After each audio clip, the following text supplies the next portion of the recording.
सुरेश खरते के channel subscribe करें, पास में घंटे का बटन दबाएं। सुरेश खरते के डीजे लाइक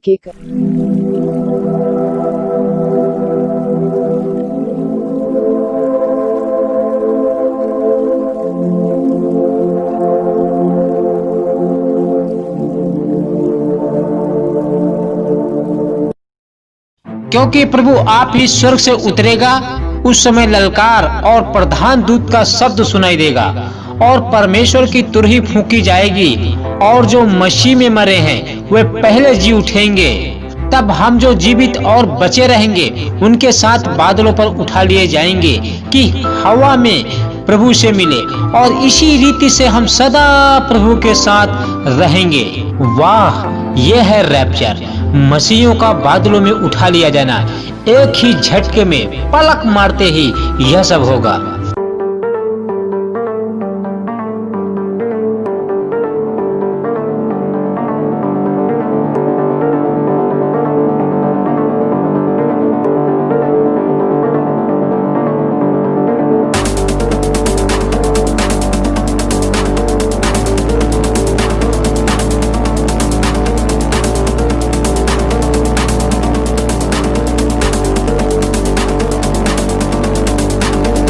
प्रभु ने एक बात कही थी स्वर्ग जाने से पहले अपने चेलों से कि दिन कैसे होंगे जब मैं आऊंगा तो समय कैसे होंगे।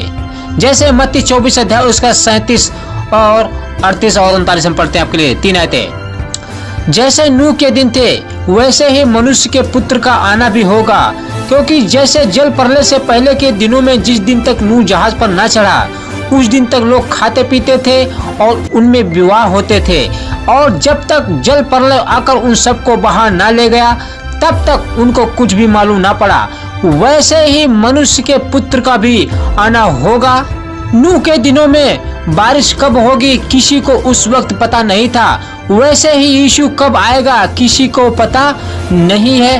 रात को, सुबह को, दोपहर को, शाम को यीशु ने कहा था, जैसे मरकुस 13 अध्याय उसका 35 वचन में, इसलिए जागते रहो क्योंकि तुम नहीं जानते कि घर का स्वामी कब आएगा। यीशु मसीह कह रहा है कि तुम नहीं जानते हो कि मैं किस दिन आऊंगा, कब आऊंगा, तो आपको जागते रहना है। सांझ को या आधी रात को या मुर्ग के बांग देने के समय या भोर को, तो हमें नहीं पता है कि यीशु कब आएगा, तो हमें जागते रहना है और प्रार्थना करते रहना है ताकि हम यीशु के साथ स्वर्ग जा सकें। इसलिए जागते रहो और प्रार्थना करते रहो क्योंकि तुम नहीं जानते कि घर का स्वामी कब आएगा।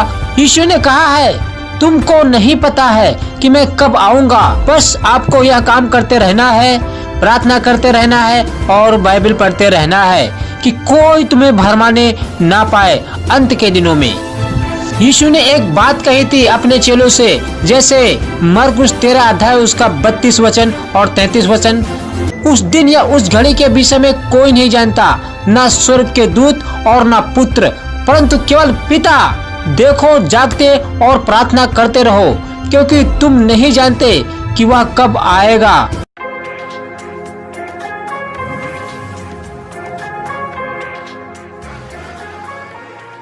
यीशु ने अपने चेलों को उत्तर दिया, जैसे मत्ती 24 अध्याय उसका 4 वचन में यीशु ने अपने चेलों को उत्तर दिया और कहा, सावधान रहो, कोई तुम्हें भरमाने ना पाए, यानी शैतान आपको वचन से हटाने ना पाए।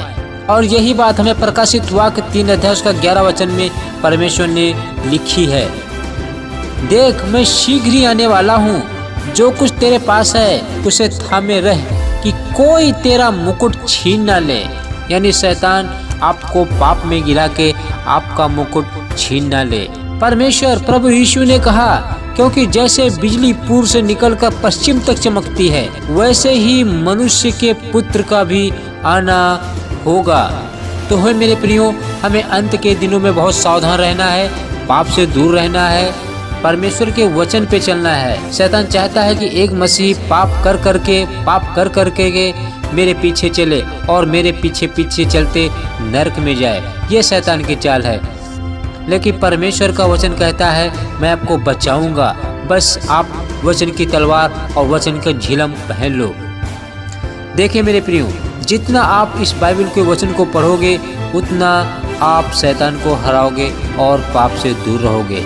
जब तक आपके अंदर वचन है, शैतान आपका बाल बांका कुछ नहीं कर सकता है। अंत के दिनों में हमें बहुत सावधानी से रहना है। रैप्चर कभी भी हो सकता है, किसी वक्त भी हो सकता है, दोपहर को, शाम को, सुबह और आधी रात को। हमें तैयार रहना है, वचन में तैयार रहना है, मजबूत रहना है और प्रार्थना में नित्य लगे रहना है।